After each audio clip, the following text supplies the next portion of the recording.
A woman walks through the street, lined by tall buildings on either side. The street is covered in a thick layer of white snow as a blizzard rages on, with only her in sight. Her skin and hair are as fair as the snow falling upon them. Her eyes are blue, she can no longer carry on. The storm hits her harder and harder, and she covers her face, bracing against the cold. Her eyes are filled with sorrow as she falls to the ground, leaving a faint trail of footsteps behind her. Her body no longer obeys her commands as her face hits the snow. She lies there in the snow, wondering if this is how she is going to die, clenching her fist at the meaninglessness of her death. 3 hours ago, at Count Brienne's manor, the woman lost in the snow was none other than Estelle Brienne. At the Count's ball, her father, Count Alund Brienne, called out to her, asking her what she was thinking and just how much further she was going to insult them. They stood in the study as he went on to say that for her to think about going outside like that. He told her that Lady Brienne is spreading the stigmatized disease and she was not hoping for rumors, was she? He asked as he stood there silently. The Count went on to talk about the disease they were all whispering about and how it turns everything white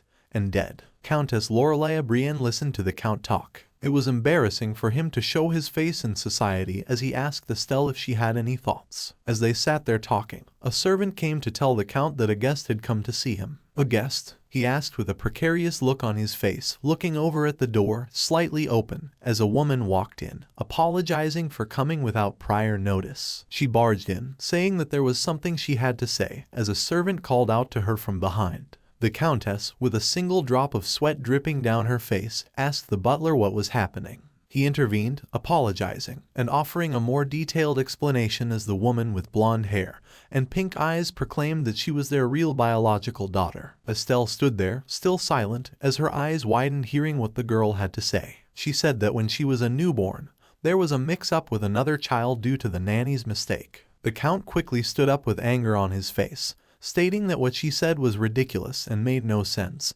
and ordered the butler to escort the child out immediately. The butler, slightly sweating with his head lowered and not meeting the Count's gaze, hesitated as the girl had a slight smirk on her face. She stepped toward the Count, telling him to look at her eyes and her hair, which matched the Count's pink eyes and blonde hair. He stood there with his jaw wide, and she proclaimed that she was truly the Count's bloodline. Estelle stood there, still silent, looking on at what was happening. The Countess once again called for the butler, and on a silver tray, he brought a sealed letter. He told the Count that the letter was a certificate confirming that the woman was speaking the truth, and that the biological child was indeed confirmed. The Count looked on dazed and asked her if she was really their biological daughter. She said yes, turning her face toward Estelle and pointing at her, stating that she got switched with that child, who is the maid's daughter. Estelle's face filled with shock, and her eyes widened even more as the moment she heard those words, forgotten memories came flooding back. A novel that she had read in her past life was written about a poor girl whose fate changed, Lady Syria Brienne, a Cinderella story. However, in this novel, Estelle's role was that of a plot device for the protagonist, Syria's unfortunate past. Estelle clenched her fist, starting to murmur as the Countess stood up, looking at the girl and telling her that it turned out to be her. Estelle just stood there, still silent, watching the Countess hug the girl and telling her that she was really her daughter, asking for forgiveness as she embraced her. The Countess asked for forgiveness for not knowing until now. She wondered what kind of fate this was as her face filled with disgust and anger, turning towards Estelle and proclaiming that there was no way for a white ghost like her to be a descendant of their household, wondering why she had never suspected it before. The Count turned towards her, saying that everything was clear now. She called out to him, calling him father with a worried look on her face. The Count said that nevertheless their family still had some dignity,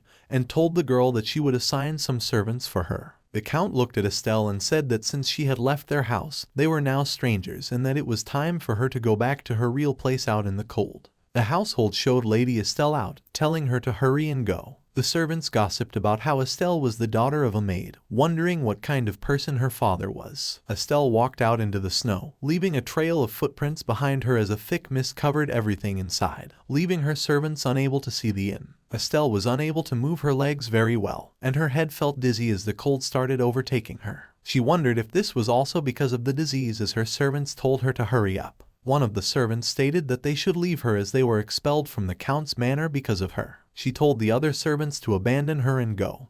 Hearing this shocked Estelle as she asked for them to wait. They walked into the street, and the distance between them quickly filled the dense snowy air, leaving her unable to see them. Estelle stood there alone in the snow. As she lay on the street, her face pressed into the snow, a man approached. He had black hair and amber eyes. He looked at Estelle, lying there in the snow, wondering if she was human. He contemplated how, in such a condition, she might have already perished. He reached out to her, bending down and lifting her up. He declared that she was lucky to be near death. His eyes filled with sadness, and he retrieved a glowing purple potion from his coat, consuming it. Holding her face gently, he leaned in for a kiss, proclaiming that from now on, God would guide her. With that, he left her with one more act of kindness. As the sun rose the next morning, it melted away the snow from the previous night, revealing a beautiful manor where Estelle had been left. Inside the manor, there were red carpet-lined halls, gold-accented walls, and chandeliers adorning the roof. A man walked towards Mr. Alund, who stood there with his orange hair and beautiful blue eyes, holding a wooden sword on his shoulder as he greeted his grandfather. The man had something to tell him. Alund, jokingly, commented that he thought the monkey-like brother had brought his lover. They walked through the hall together, and Alund proceeded to recount what happened the previous night. He mentioned a black-haired man who had appeared and abandoned a girl like a puppy in front of the house. He wondered if his grandfather had met her and believed that had they not brought her inside, she might have frozen to death. He asked the man where they had sent her. The man led Alund towards a large ornate door with gold accents. They knocked on the door, and after receiving no response, they entered the room. There, they found Estelle lying on the bed with her eyes shut. She lay there, almost peacefully, with her white hair flowing around her. Alund looked at her with a pensive expression. The man mentioned that he believed she had the white ghost disease. He leaned in closer, noting how skinny she was, and expressed his wonder at how a person could become so thin. The white ghost disease wasn't well known, and many people treated it as a contagious ailment. Alund and the man exchanged concerned glances, and Alund inquired about her condition. The man revealed that her fever had significantly decreased, and the only obstacle remaining was for her to open her eyes. They left her room to let her rest. Estelle lay in her bed with the sun shining on her. She started regaining consciousness, and as she became aware of the warmth, she opened her eyes, wondering if she was dead. Her gaze fell on the ceiling adorned with gold and a beautiful chandelier hanging from the center. She pondered where she was and what had happened to her, recalling the feeling of falling in the snow. Her face clouded with sadness. Even in her own house, there was no room as magnificent as the one she was in now. She questioned whether this was a dream, gazing around at the beautifully decorated walls adorned with marvelous paintings. As she sat on the bed, her door slightly opened, and Alund entered, announcing that she had woken up. He was dressed in a beautiful blue vest lined with gold, with servants behind him. Estelle quickly turned toward him, her face filled with concern. She watched as Alund's hand reached out toward her, her eyes widening and then closing as he placed his hand on her forehead.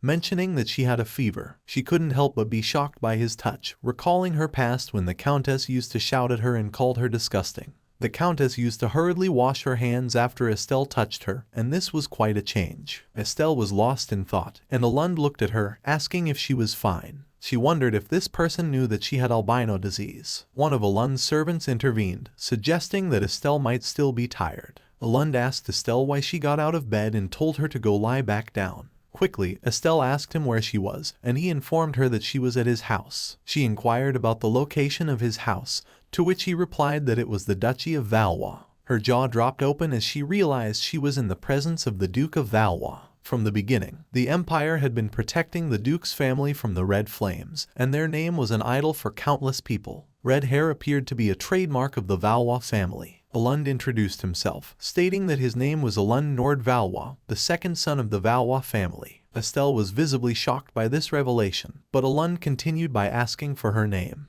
Estelle felt torn, as revealing her true identity would expose her as the infected white ghost of the Brienne house. However, she didn't want to lie to her savior. She introduced herself as Estelle Brienne. Alund explained that they would be living under the same roof until she got better, suggesting that it would be good if they got along. He extended his hand as a gesture of goodwill. Estelle was unsure about how to respond, but Alund asked if she would shake his hand, assuring her that he had a healthy body, and she needn't worry. With a sense of gratitude and humility, Estelle shook his hand, and Alund kindly told her to take care of herself. This simple act of kindness nearly brought her to tears, as she had never been treated this way before. A few days passed at the residence of the Duke of Valois. Estelle sat at the table as the servants brought her food, informing her that today's menu included pea soup. They asked if she liked it, and the maid mentioned that the doctor had said she could have moderate amounts of grain bread starting tomorrow. Estelle smiled back at them, expressing her delight with the soup and stating that she liked it very much. She assured them that she wouldn't mind having it for several days. The maid was pleased to hear her compliment, while the chef looked quite worried.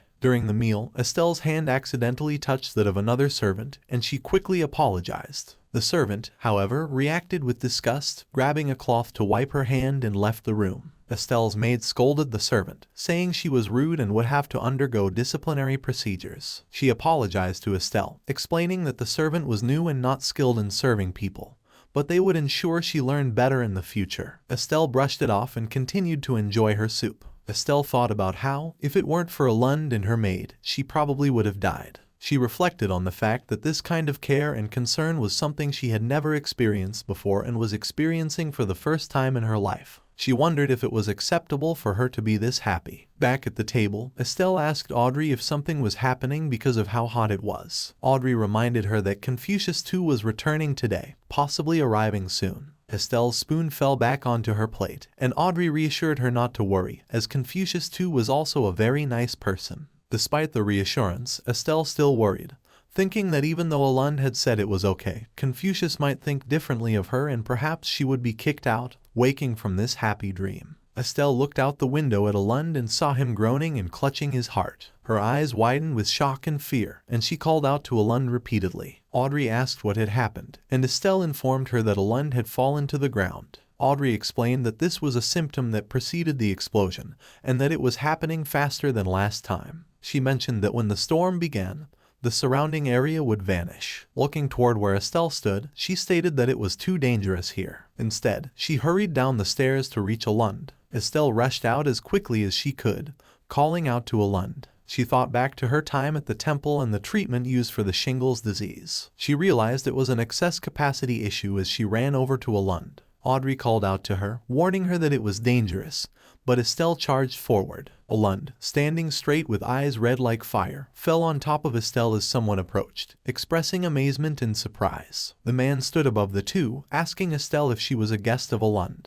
Inside the manor, in a black room with gold accents, stood a man with red hair, gazing out the window as he thought about Estelle. The phoenix force that inhabited the Valois dynasty could often cause serious stress on the human body, including Valois. It was a common chronic disease of the four great families blessed by the divine beast, and not even the priests could find a cure, so this would be difficult. He thought back to when Estelle had hugged Alund and how he had calmed down instantly, wondering if it was a coincidence. The door to the room opened, and a man entered, calling out to Lloyd. He told Lloyd that he had something to share about Estelle. Lloyd turned his head towards him, and the man continued, saying that a while ago, one of their servants had met a servant from the Brienne family. Through their conversation, he had learned that a few days ago, there was a new lady in the family. Lloyd asked about the young woman, and the man went on to say that the only daughter of the original family was gone, and the new young woman would be registered in the family registry. In her room, Emily contemplated how the second monster had surprised her. She hadn't expected him to appear so suddenly, especially with the sight of Alund on top of her.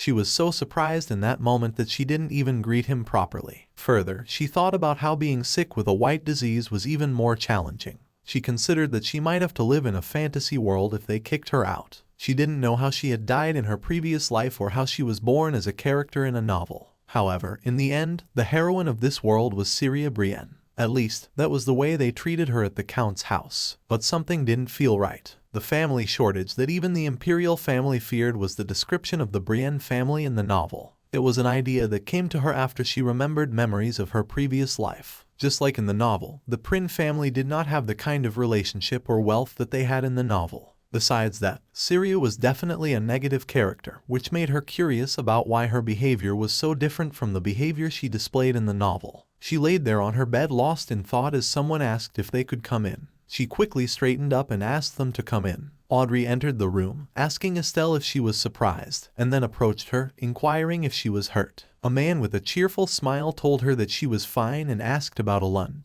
Audrey informed him that he was resting in his room and mentioned that everyone was talking about them, noting that Estelle had become a famous person. Audrey continued, mentioning that something like this had never happened before, and proposed that Estelle go for a walk with her. Estelle inquired if it was okay for her to walk, to which Audrey reassured her that it would help her relax and that the doctor had also authorized it. Before they left, Estelle asked about Lloyd, confirming if he had agreed to let her stay at the residence, to which Audrey affirmed that he had agreed. Estelle dressed in a fair overcoat adorned with blue jewels and golden accents. She commented on how warm it was, mentioning that it was what Miss Sibeli had worn and how she thought it would look perfect on her. The two left for their walk, and Estelle pondered about who Miss Sibeli was, deciding to ask Audrey about her later. As they walked into the gardens, Estelle commented on how beautiful it all was. Audrey mentioned that because of the warming wave, the Duke's garden was in full bloom all year round. They then set their sights on the garden canopy, and Audrey suggested that they enjoy the time and watch the pond during the warm day.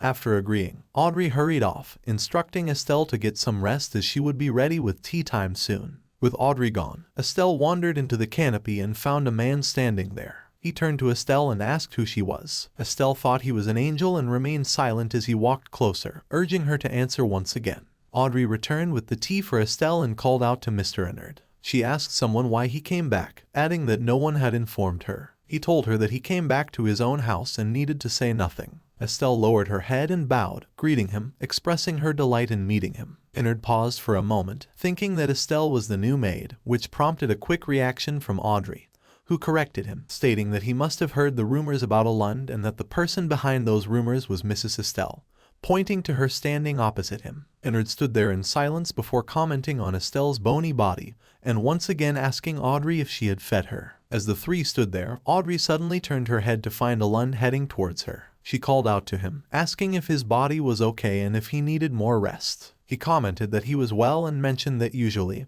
he would lose consciousness and his family would beat him. But this time, that didn't happen. With a calm look on his face, he looked at Estelle and thanked her for calming him down but told her that it was dangerous, and if it happened again, she should leave instead of helping him. Audrey argued that he had helped her, and Ivan was the one who had saved her life. That's why she had to help him. Ennard stepped back, looking at the two, wondering what was happening and why Alund was smiling like that. Estelle noted that Alund had a guest, the leaner blood, who was a guest of the temple. Her eyes widened as she told Alund that she appreciated the gesture, but her illness was incurable, and she had visited many doctors who had confirmed that the disease couldn't be cured. Alund assured her that in this world, absolutes like that didn't exist, shocking Estelle and widening her eyes. Inside the residence, Estelle sat in a chair as a priest examined her, commenting that the white disease was very advanced. She asked him how much time she had left as Alund, Lloyd, and Ennard stood by, watching. The priest hesitated at first and told her that she had perhaps 3 years. Estelle lowered her head, observing Alund's reaction to the news. The priest quickly contradicted himself, saying she had 10 years, adding that he would do whatever it took to keep her alive for that long.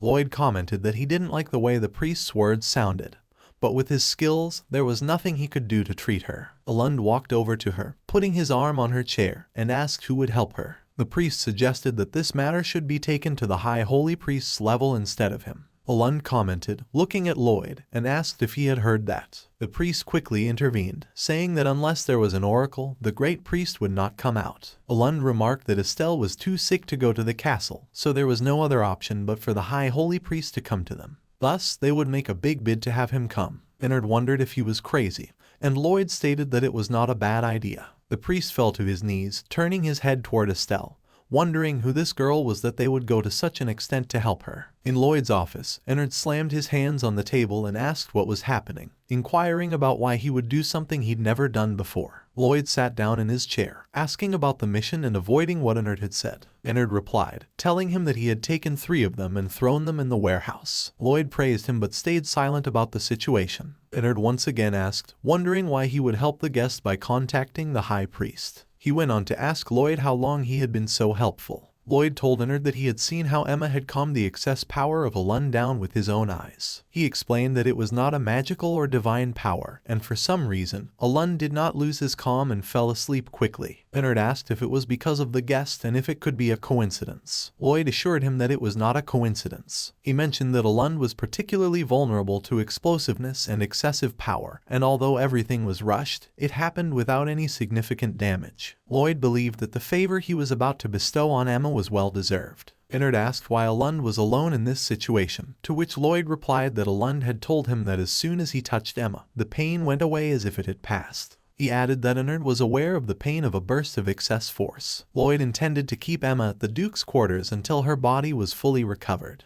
He went on to tell Ennard that he had already informed their father and he was on his way back. Their father would arrive tomorrow. As Ennard left, Lloyd sat there, lost in thought, looking at a sealed envelope on his table. They had received information that Archduke Karlstein had entered the capital. Lady asked the servant if the information was reliable, to which the servant confirmed that the information had been obtained directly from the information syndicate Karanka. Lloyd thought about how it had been 5 years since the Archduke had last been seen outside his lands and wondered what the Archduke's goals were. Among the 4 great families that had defended the continent for a long time, the family of the Grand Duke, who inherited the blood of the most divine beast, stood out due to their enormous strength. However, it was Duke Karlstein's family that suffered the most from the monster's blood madness. As a result, the Grand Duke's family remained confined to the duchy for generations, rarely venturing outside. The new Grand Duke was no exception. Outside in the garden, Emma looked at the weather, unable to believe that a few days ago there was a snowstorm so bad that it prevented her from even being able to see. She looked up at the sky, thinking about how fortunate she was to stay at the Duke's residence for a while. However, she wondered what she should do to earn money when she finally left, as the only thing she knew how to do properly was embroidery. It was the only thing she could do in the room when no one was looking at her. As she stood there, she heard voices in the distance and looked over at the main gate, where all the servants lined up to greet somebody coming out of a carriage. It was the Duke of Valois, Clement Valois. Half a year had passed as his main servant, Euro, greeted him, asking if he had a good trip.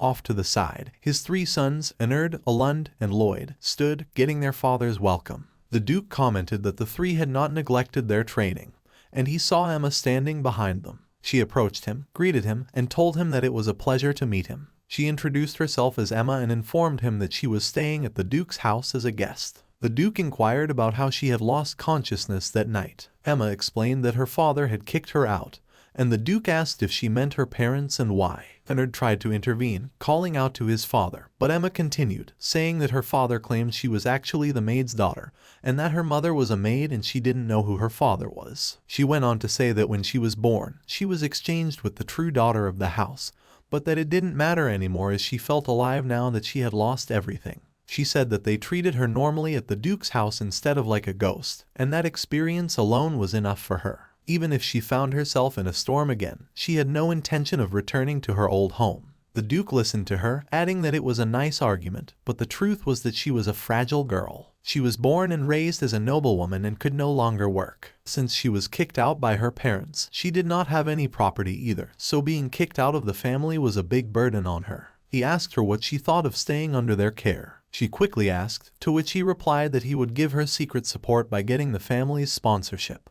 As Alund thought of how Emma told them that she was the maid's daughter in the distance, Emma told the Duke that he gave her a very generous offer. However, it seemed before she could complete what she was saying, that he interrupted, asking if she thought that he pitied her, telling her that he was making her this offer because he needed something from her. Ennard intervened, telling their father that he was a very straightforward person, but it was a bit rushed when he offered his sponsorship after first meeting Emma for the first time. The Duke told Emma it was just a suggestion and there was no pressure. She could take her time to think about it and apologized if she felt pressured by his offer. He finished what he was saying by adding that she was in good hands here. A few days later in the duchy, at night, Emma prepared for dinner as Audrey noted that it was a pity that she could not dine with them tonight. Emma thought that she would not have to worry about him raising the issue of guardianship again. She hurried down the stairway, noting the beauty of the house one more time, comparing it to her old house. It could never compare to this. As she looked for the dining room, she tripped on her dress and fell, but before she could hit the ground, Lloyd grabbed her from behind, asking if she was okay. She thanked him for catching her before she could fall as Lloyd looked at his hand, thinking about the headache he just had and how it was gone. Against they do enter the dining room and find Alund and Ennard sitting there. Alund excitedly greets them, and Ennard gripes that he did not know there would be guests coming for dinner. He tells them to quickly sit down since he is hungry. He asks Emma why she was shy when she looked into his father's eyes and said what she wanted to say. Alund calls Emma Dr. Emma and tells her that a package had arrived for her. She was confused as he went on to say that Euro had bought it and said that there was no sender she had.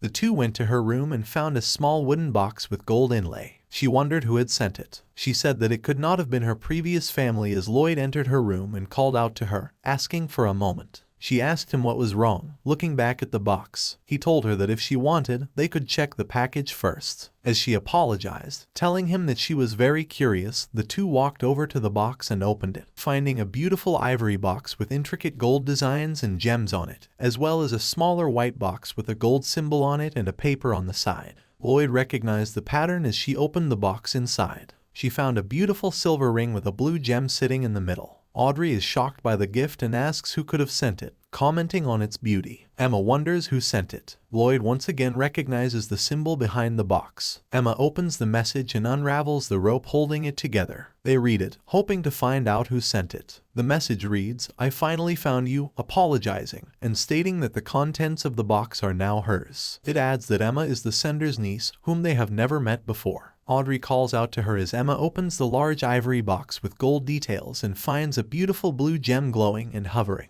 She almost passes out, but Lloyd grabs her. She tells him that it feels like static electricity. She opens her eyes, and Lloyd points out that her eyes have changed color and look ice blue. She asks what's wrong with them. Lloyd calls Audrey to bring the mirror. She hurriedly brings it, and Emma looks at her reflection, shocked at what had happened to her eyes due to the jewel dragon tear. He tells her to listen to him carefully. A long time ago, when monsters invaded the world, there were 4 blessed people. Some of them received the Phoenix's blessing, which went to the current Imperial family. They received the scepter and were associated with dragons, the family of Archduke Karlstein. Finally, the premier of the unicorn was the Mercedes family. The unicorn was a mythical creature that looked like a horse but had a horn, and its power was as honorable as that of the Imperial family. Although the Mercedes family was executed during the night for treason, it was an unfortunate family. However, after the death of the Mad Emperor, the current emperor admitted that the ruling of treason was wrong, apologized, and restored the honor of the Mercedes family. Since there were no longer any members of the Mercedes family, the secret relic of the Mercedes family was the dragon tear. It was the perfect talisman for all the patient recruits. Only a few people born into the Mercedes bloodline could respond to dragon tears. Lloyd told his family about the entire incident, which got a strong response from Ennard.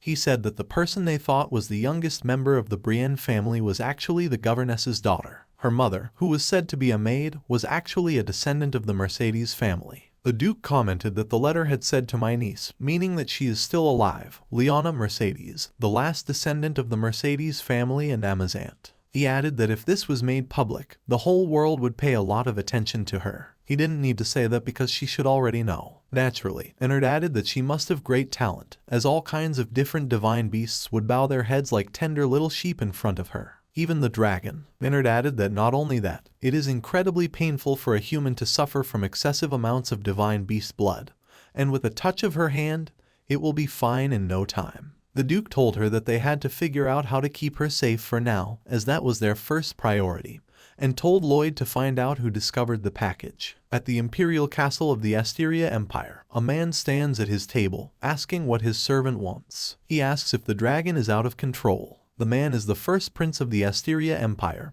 Joachim Astrid. The man tells him that there was a wind-breathing fire, and it is said that the chains almost broke. The first prince says that it's ridiculous. He mentions that it has been 10 years since he fell asleep after taking medicine. 10 years ago, he had been unable to control the little dragon he had captured, so he decided to put him to sleep with medicine every day, and no matter how strong she was, she wouldn't wake up. Then there was a shock strong enough to overwhelm even a weak soul. Such an event has been described in no way. According to records, even when the dragon ran amok 100 years ago, a person from the Mercedes family appeared and responded to the jewel dragon tear. This meant that he could face extremely dangerous divine beasts, and this was a major threat to the royal family. The first emperor was afraid and made the worst possible choice. Not being able to completely destroy the Mercedes family, Leona Mercedes was the only one left alive. It was a secret known to only a few people, but it was an obvious fact. And by chance, if that woman had given birth to a child, the thought had angered the prince. The servant called out to him once again,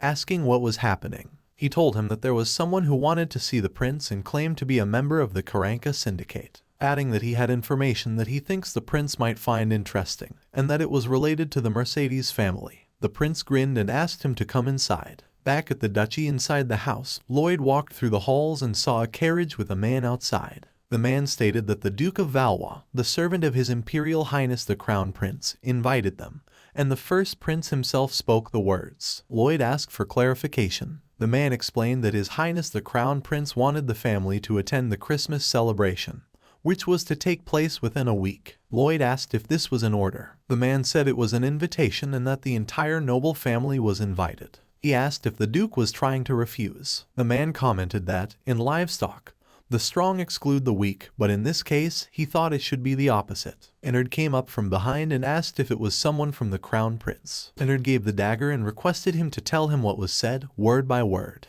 Emma knocked at the door and rang, asking if they had called her. Inside, the Duke and Lloyd sat, telling her that it seemed that the Crown Prince had become aware of her presence. Shocked, she asked what they meant. The Duke replied that he was sure the Crown Prince would do anything to get his hands on her, and his intention would be for her to become his doll. She asked if it was because of her Mercedes bloodline. The Duke told her that she was more politically important than she thought and that they could hide her from the Crown Prince, but he would persist like a snake and would find another way. The Duke suggested that, instead of hiding, they should introduce themselves confidently to the Crown Prince so that no one would dare think about wanting to touch her. She thought back to her old house where they would insult her because of her, and being seen with her was unacceptable. She thought that hiding was her daily routine and that she would live in hiding. Lloyd and the Duke looked at Emma as she stood there silent. Night fell on the royal palace as women chatted. One of them commented that she heard many wonderful people were coming today, while another mentioned that it was the princess's birthday. Outside the hall, the Duke and Emma, both fashionably dressed, stood. The man announced them as the last lady of the Mercedes house, who arrived with Duke Clement de Valois as her guardian. The entire hall was shocked as they saw Emma, who was adorned with blue gems, and she held the Duke's hand as they entered the hall. Estelle was the talk of the ball as everyone was talking about her and thought that they must have mispronounced it as the Mercedes house had died. They walked on the stairs and into the main hall as the Duke asked her if she was tired. She told him she was fine as he told her she doesn't have to look tired, thinking that she wouldn't have come here if she wasn't prepared. In the crowd, Estelle saw Syria. Duke called out to her and asked her to have a dance with him. She replied that it would be an honor, adding that if it was anyone decent, he would have given up, but he did not see anyone suitable for her. The two danced as she thought it was a dream. Her first appearance in such an elegant dance. It was something that her previous family had never imagined, but it was too much for her physical strength. Duke offered her a drink and told her to drink it to quench her thirsts. He added that there were many eyes on her, as everyone seemed eager to talk to her. But she thought that they seemed more eager to talk to the Duke than her. Someone called out to him, running towards him and whispering in his ear. He excused himself, telling her that he won't be too far away, and for her not to worry. Someone called out to her and introduced themselves as Elodie Robert. She told Estelle that she was enchanted by her the moment she walked in and commented on how beautiful her silver hair was. Estelle was talking to the woman as a woman older than them in the distance asked her if she was a descendant of the Mercedes family, asking if she was Liana's daughter. Estelle responded, telling the older woman that Liana was her aunt. She told Estelle that the blood of that girl is still traced through the generations. The older woman introduced herself as Miss Maria Stilgian, and she is a friend of Miss Liana. Maria told Estelle that the day it happened, she was having lunch with her aunt. Otherwise, she would have had in it. The incident that the woman was talking about was the execution of the Mercedes family, who were falsely accused of treason. She thanked Maria for remembering her for so long, adding that if she knew her aunt, she would be very grateful. Maria thanked her, saying that she couldn't protect her aunt, but that she will always protect her, saying that she wants a good relationship with Maria as they held hands. After Maria, Estelle was surrounded by people who wanted to talk to her as the Duke noted that Estelle dealt with people well. As she sat on the sofa, someone called out to her, saying that they were a delegation from the Duchy of Karlstein, and they came to the prompt take care of Area Karlstein. The delegation asked to speak to her alone, asking for only a moment of her time. The two delegates and Estelle stepped out onto the balcony as they told her they have an urgent matter to attend to, which is why they came here so quickly. They told her that does she feel that way due to her eyes, apologizing for asking about a sensitive topic. But if she does, then they begged her to come meet the Archduke, bowing their heads to her, adding that the Archduke Karlstein was the lover of the novel's heroine, Syria, and was the protagonist of this world. She asked him why they were asking for her help.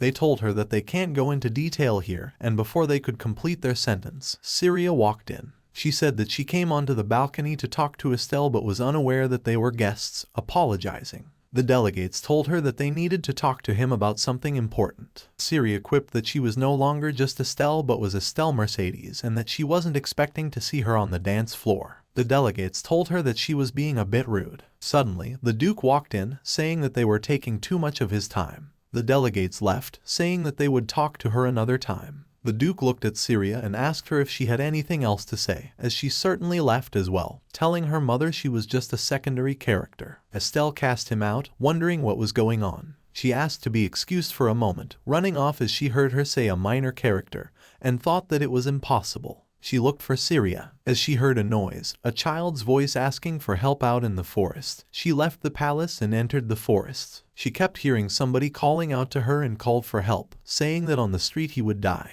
She thought her child had been kidnapped, hurrying into the forest and came across a man up against a tree with a dragon. Estelle came across the man with the dragon, wondering why someone would be in a place like this next to a dragon. The dragon kept asking for help, so she asked if he wanted her to call someone. The dragon told Estelle that he's not a human and should not be arrested. She asked him what he meant, as the man started groaning in pain. As she touched him, she felt how hot his body was, and it looked similar to the symptoms of an overpower explosion, like what happened with Alund. She thought that perhaps she could use her skills to save this person but did not know how. The dragon told her that she can't do it as he asked if he would die. Estelle proclaimed that she will save him multiple times and that she wants to save him and must release her healing power somehow. She thought back to when she asked Buddy how the sword was used, and as the two joked, he told her that there is no way to do it but it was simply instinct. She took those words to heart and thought that her healing power too was an instinct and hugged the man. As she felt hot like she was burning, she thought that if the body temperature would rise further, it would be dangerous. Suddenly, she let go as the dragon was flying. He asked if he was awake. Estelle said that it did not work, and she needed to call someone.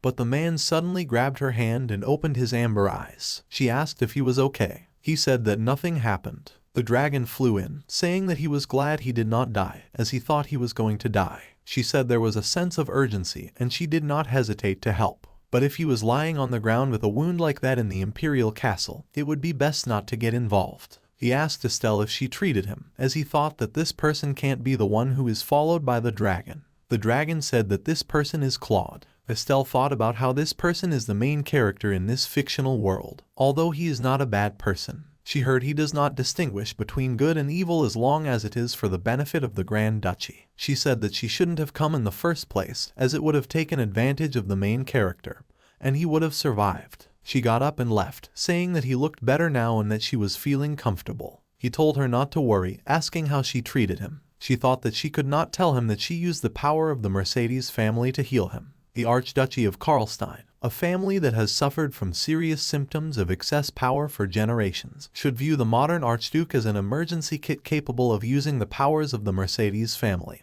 and they could take advantage of her. Instead, she lied, saying that she learned soothing magic, hoping that he wouldn't see through her lie. Thinking that it worked, the dragon commented that it was good enough to work with Claude, assuming the donor is a legendary tamer of the Magic Tower. Estelle, however, showed a member of the Magic Tower and said that she was not one, she was just a witch as a hobby, and that she learned it as a hobby. He did not believe her but thanked her nonetheless. He told her that this is not needed, as good deeds are not rewarded, to which the two stood there opposite each other. He leaned in closer and asked if she already knows who he is, to which they locked eyes, and she asked him what he meant by that. In the distance, there was another conference as somebody was asking where they had their daughter, the prince Estelle thought of. The man bowed his head, saying that she would not have been able to escape his highness and adding that the Duke of Valois carriage was still here. The man speaking to the prince was none other than Estelle's father. The dragon asked Claude to hide and cast illusion magic as the prince mentioned. Isn't she the daughter that he has been raising for over 15 years? How did his daughter spend her time at the dance? He thought about how there's no point, as he never sent his daughter to the dance, but he told the prince he would do his best. He said that if all went well, he would become a maternal relative of the royal family. He bowed to the prince, saying that if Emma was who he wanted, he would find her. The prince said it should be tonight,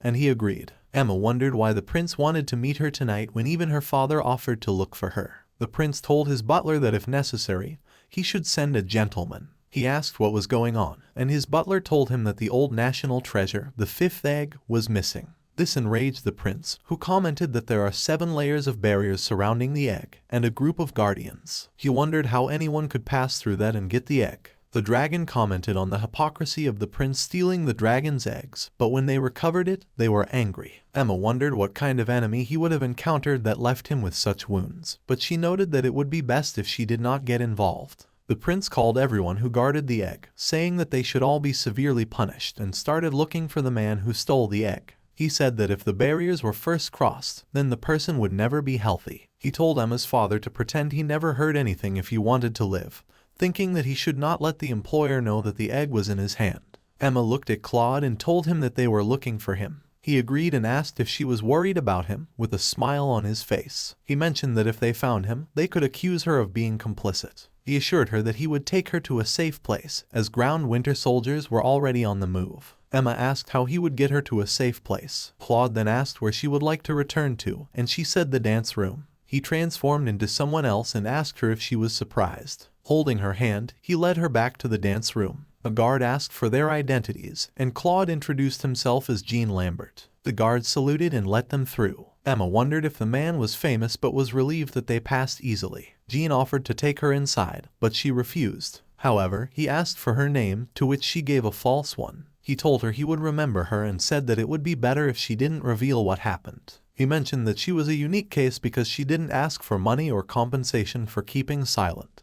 Emma once again played dumb, and they said their goodbyes. As he left, she was glad that he didn't find out she was a Mercedes. Back inside the dance room, Edward stood with Barry and Larry. Larry asked if this was what dances were like today, keeping women past midnight.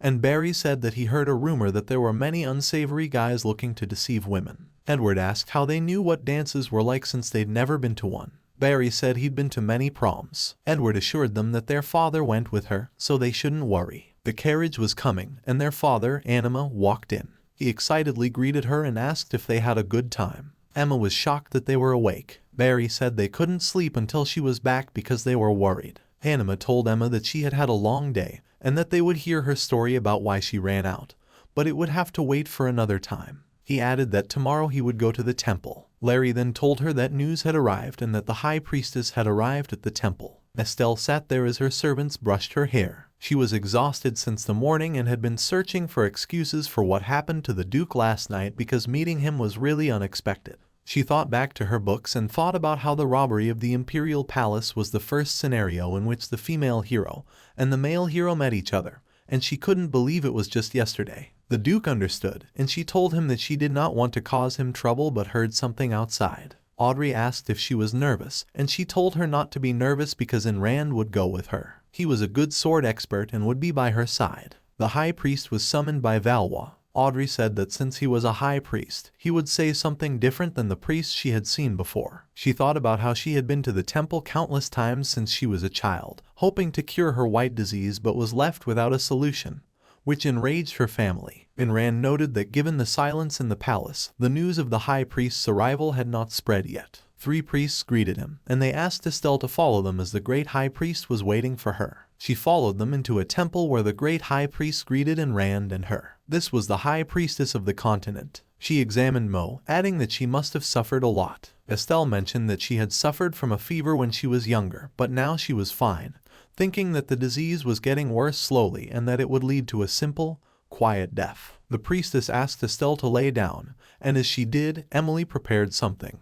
Rand first thought that Estelle had manipulated his father and brothers, but whenever he looked at her, he ended up supporting her. He watched as the priestess healed Estelle. The priestess told Estelle that there are 3 stages to the disease: stage 1, 2, and 3. The lower the number, the easier the treatment becomes. However, Estelle was in stage 3, as she had expected. The priestess added that Estelle should probably be aware that patients with this disease have a limited lifespan, and most likely it will be 3 years, no matter how many priests speculate. This will likely be the time limit. Rand, angered, asked what she was talking about, saying that he did not bring her here just to hear those things. He got up and told Estelle to follow him out. The priestess said that perhaps it would be possible with her power to heal her, and that she would start treatment tomorrow. Estelle thanked her, and then added that she had met Duke Carlistine, which led to Rand asking what he was looking for. Estelle also asked if that was why she inherited the Mercedes family blood. She told them that Duke Claude's overload is the worst. As he stood in front of Estelle, leading her to wonder why he was acting protective, she said that she told him that Miss Estelle must come for treatment,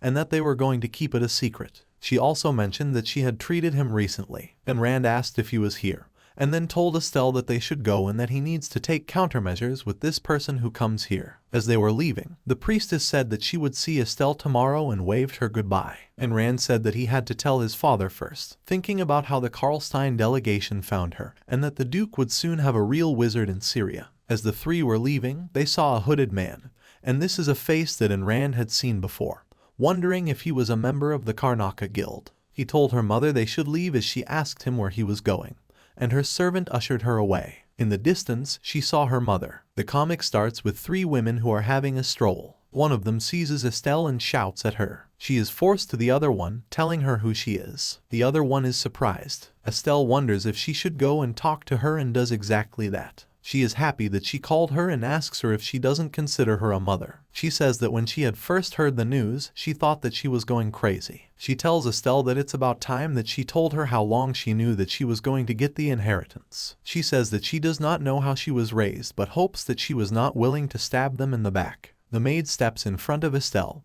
and the woman is shocked and feels disrespected. Estelle tells the woman not to touch her maid. The woman begins to get furious and asks if she will finally answer her now. Estelle asks to be excused and says that there is nothing else to talk about. Although the woman tries to stop her, she leaves. Estelle can't stop thinking about the way that the lady had talked to her. She thinks about it over and over again until the maid finally puts her hand on her shoulder to tell her to calm down. Estelle realizes that she had held the hand of the maid and tells her sorry. The maid tells her that it is her duty to guard her and to let her do so. When she gets back, she gets surrounded by the maid, who asks her what the high priestess had said and if she could cure Estelle. Estelle says that she said she would cure her and she has decided to give it a try. They all begin discussing how the high priestess is powerful enough to heal any disease. Everyone begins to get very happy and congratulates Estelle. Estelle's father tells her mother that she should not have raised her voice at her, to which she says that because she had acted disrespectfully, she felt angry. The man says that she shouldn't even be found at the Imperial Palace, and that when she finally finds her, she will humiliate her in front of everybody. The man says that they should have shown everybody that they were a family that got along, and that her actions did not say so. She thinks about Estelle and how she has tangled her glassy eyes and very luxurious clothes, and thinks about how without her, they would have been stuck with the white double for a few more days, and wonders if it is worth the family's wealth. Estelle tells her father that he should not worry as she will never leave them again, and says that it was probably her fault, that if she hadn't come, none of this would have happened. But the lady embraces her and tells her that she doesn't have to feel guilty. She thinks about how if little things change, the ending will still be the same.